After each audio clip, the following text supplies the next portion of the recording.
been about 2 months since I last made a video. And a lot of stuff has happened in between then. Happy belated Pride. Today I want to talk about the importance of sex education for really small children. I'm not talking about, like, you know, graphic carnal urges or anything, but I want to talk about body boundaries. What are body boundaries? Well, what are body boundaries? Let's just imagine around our entire body is like an invisible line, basically, a physical boundary. You know how some people say you have your personal space bubble and stuff? Well, that's basically what a body boundary is. It goes all the way around your body. Anyone who wants to enter that area needs to ask for consent. I always have notes. Why is it so important to teach this? Well, I'll use myself as an example. When it was before 3 years. It was before I was the age of 3. So this is very, very small. I was able to talk. A lot of 3-year-olds are able to start, forming words and stuff. But I had no concept of bodily autonomy. I had no idea that, my body belonged to me. Let's see, I'm gonna look down here. Sorry, I know it's a little disingenuous sometimes when people look down on their notes and stuff, but I have a terrible memory and I have a decently sized script here. When I was very small, I was groomed, abused, raped by my paternal grandfather. This was all before the age of 3. I had absolutely no concept of consent, bodily autonomy, nothing. It's hard to talk about because, this is just this painful stuff that you've been through, obviously. But I had no words to tell my parents what was happening to me. I think if maybe they had that knowledge, like, my parents were really young when they had me, so I don't think they had ever gone to a parenting class or anything. Not that that's a prerequisite for having kids, but I would certainly, if you are expecting, I would certainly go to a few parenting classes, just because kids don't come with a manual, obviously.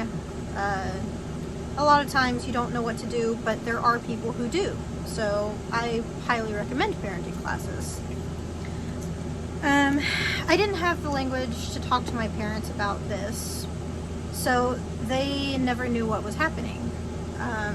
They didn't know until I was probably 14 or 15 when I came out and told them.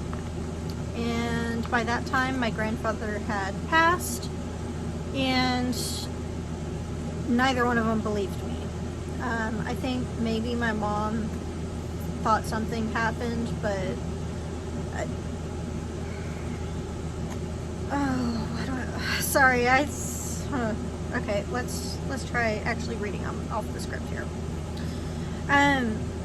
Why are they so important? Well, it's important that a child understands that their body belongs to them, and that if anyone is, abusing these boundaries, like going in without asking for consent, or why is it so important to teach small children about body boundaries? Are teachers just trying to groom my kids so they can abuse them? No, most teachers are not doing that. They want to protect and prevent. They want to protect children currently being abused, and they want to prevent other children, abused or no, from perpetrating these attacks. That is a teacher's job. Most of the time, you have nothing to worry about. Are there teachers that groom children? Yes, absolutely. They are human beings, and human beings are fallible. And we can be quite evil to each other, if history tells us anything. So let's see. Most teachers have absolutely no sexual interest in your children. Their job and only desire is to protect and prevent. I went over that already. Why is it important to teach body boundaries? Why is it important to teach body boundaries so young? Like before the age of 5? It's important. The answer is simple. Young children do not understand that they are being abused because they are taught that their abuse is normal, even a filial duty sometimes. This is what I get for not following my notes. When I was going through my abuse with my paternal grandfather, I didn't know I was being abused. In fact, I remember being proud of myself for pleasing him, for doing the right thing. I don't want to get too overly graphic in this video because I think it's important. It's hard for me not to get graphic with certain things because it is difficult for many adults to understand that there are other adults preying on itty bitty children, like younger than 5. Anyway, I thought my abuse was normal, quite normal in fact. Now I wonder if I had been given the correct tools, that maybe I would be able to understand what he was doing to me was wrong. Maybe I could have told my parents, you know, what was happening to me, instead of just thinking, oh, that's normal. I don't know if they would have believed me, but at least I would know that he was the wrong one and not me. That it was what he was doing to me that was wrong. That I wasn't a bad child. I grew up thinking that I was bad. And he's not the only one who victimized me growing up. Anyway, maybe I could have been saved. That would have been nice. I could have, you know, had the language to talk to my parents and, you know, maybe get into therapy. Maybe then I could recognize when, you know, later on in my attacks that it wasn't my fault, that I wasn't the one provoking my attackers. A lot of the times children think that everything is their fault. I think I may have gone over this a little bit in one of my previous videos, but children can be very narcissistic. Not in that they're selfish, spoiled brats, but that everything is their fault, right? So, you know, if, you know, dad comes home from a bad day of work, you know, his boss was yelling at him or something, that child might think that, oh, dad's mad because I did something wrong. That's just one example. Let's go back into my notes here. An abuser of children teaches their victims that they have no autonomy, bodily or mentally. They are taught to keep things in. They're taught that their body belongs to that abuser, that they must obey no matter what the order is. You know, like, go kiss your grandma goodbye, go hug your cousin, go sit in your uncle's lap. What a lot of adults don't understand is that they have that sense of right and wrong because they were taught these things as children themselves. So it's hard for an adult to understand that a child doesn't know that what is happening to them is wrong. A lot of adults take it for granted that they were taught these lessons, that they themselves were never abused or whatever. They take for granted that their parents knew how to teach them right from wrong. Not all parents know this, especially very young parents. They heavily rely on their own parents, which very often can be abusers, which in my case, my paternal grandfather took a lot of advantage of his family. Yeah, my parents never saw it coming. Okay, next, let's see. Many adults don't like looking back at negative experiences of their own childhood because they hate the feeling of not being in control, of being small and vulnerable. Most of us, we love the feeling of safety and comfort and love that we get from being held in our mother's arms, of, being held in dad's arms, whatever. We don't like to look at any negative experiences because we were small, we were vulnerable, we were not in control, and the things that happened just happened to us because we were small and vulnerable.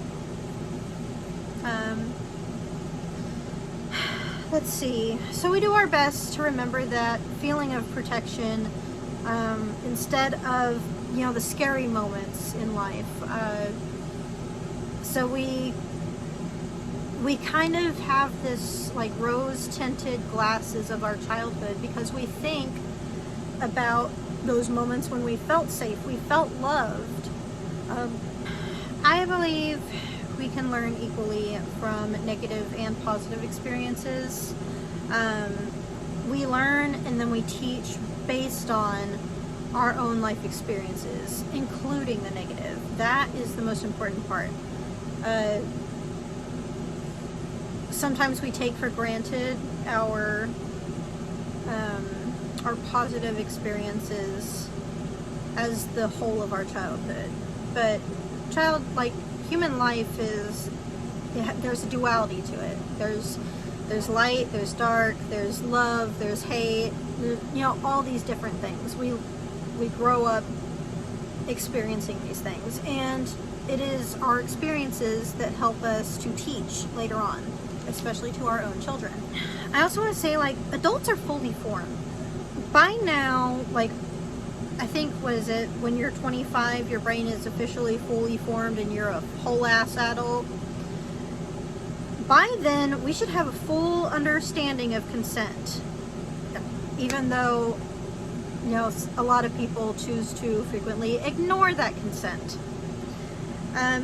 Children need to be taught consent in order to learn about the world and people around them. If I, as a fully formed adult, run up to a stranger and hug them, I'm going to make that stranger extremely uncomfortable. To grown-ass adults, we understand that because we were taught it, either by our parents, friends, family, or, just whatever circumstances we put ourselves in, right? I think I already went over the body boundary thing, but, just to kind of reiterate, what are body boundaries? This is my body. There's a invisible barrier around it, my personal space bubble, if you will. No one has permission to enter my boundary without my express permission. If someone comes up and hugs me without me giving them permission, or if they don't even know me, I'm going to be extremely uncomfortable, as would you. If some random ass person decides they want to invade your personal space. What adults don't understand is that children already have this sense of personal space, but they are taught that their body isn't theirs. that as a child, it is, you know, adult prerogative to invade that space whenever they want, really. So that's what's really important, is like that barrier. You need to have express permission to enter my body barrier. And especially if they're an adult, no one is allowed to go under my shirt or under my undergarments. Those, like, my private parts are for me and me alone. I will get into this at another time, but I think it deserves a full video by itself. Children and sexuality. Children do have sexual urges, but it is up to the parent to tell them that that is for them to explore by themselves, no one else. It is your body. You can do what you want with it. But as a child, you do not need to be experimenting with other people. You, like, your body, like, I will go into this in another video, but that is going to take some time and research. Because all I have are my experiences.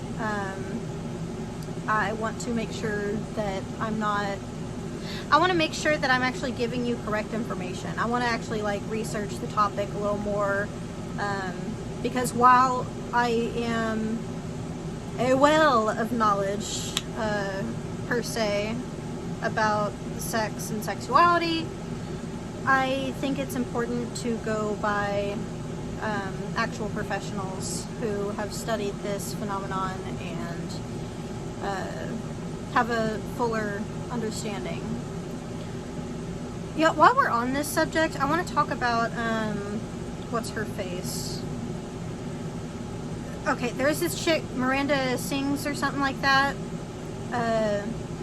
This chick has a whole bunch of lipstick. She's a comedian for kids, I think. But she got her start on YouTube, and she has multiple times invaded children's body boundaries on stage in order to get a laugh.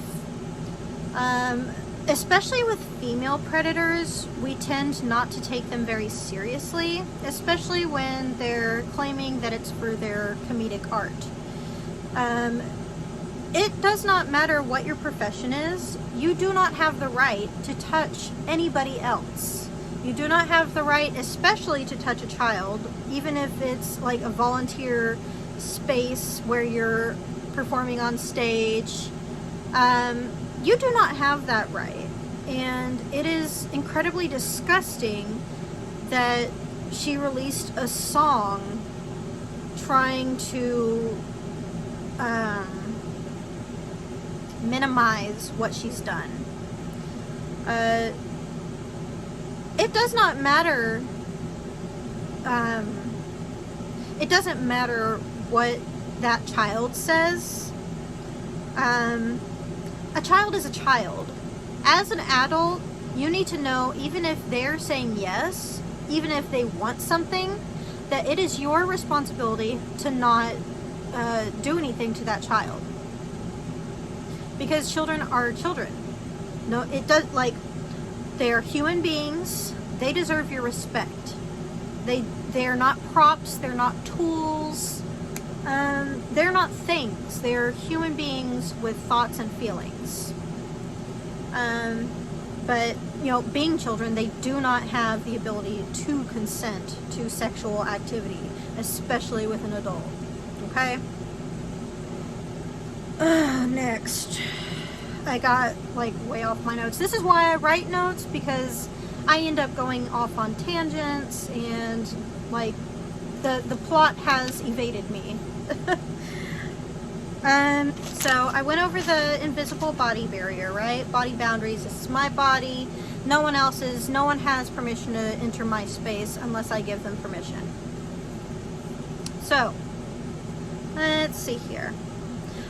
No one should ever ask to touch your private parts. There's a reason they're called private parts. They are private for you. Especially an adult. If anyone crosses these boundaries, this is the most important part.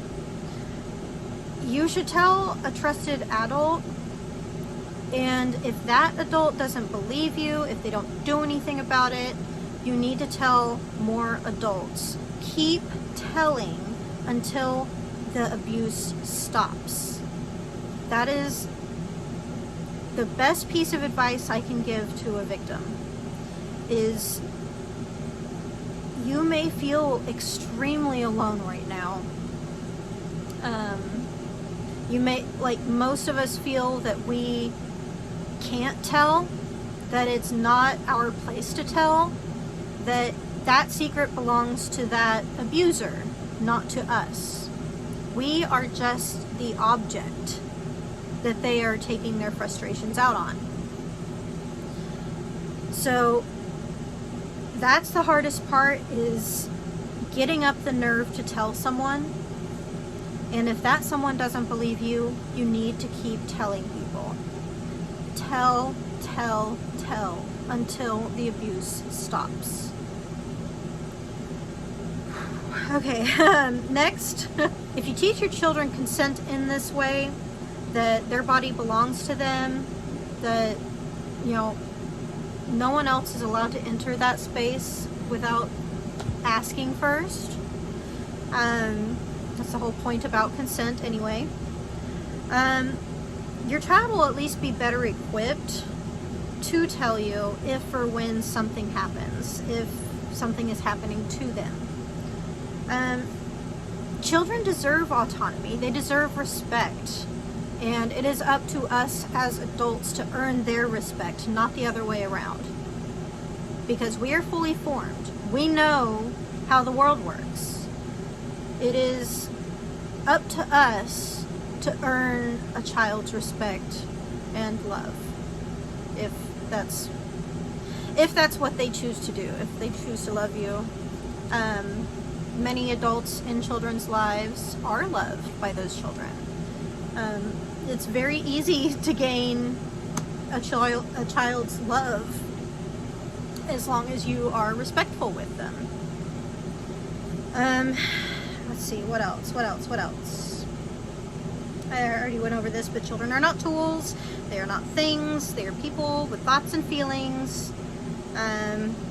It's our job to make sure that children are equipped to face the world around them. It is everybody's job. It takes a village to raise a child is the old adverb. So, and it's right. Like, it takes everybody. All the adults around children need to make sure that they are keeping other people's children safe. So if you see anything, you need to say something. Alright, I think that's everything. I'm going to leave a list of books on consent, children's books on consent, after this video. That way, you know, you have a couple of tools to get you going. Because, I mean, there are places to find, there are parenting classes and everything, but these books can certainly help on the way to teaching your child consent and what that means. Yeah, so thanks for watching this video. Keep an eye out. Stay a little bit longer if you want to read the list of the books that I mentioned earlier. And I think that's it. Bye. Hopefully I see you again soon.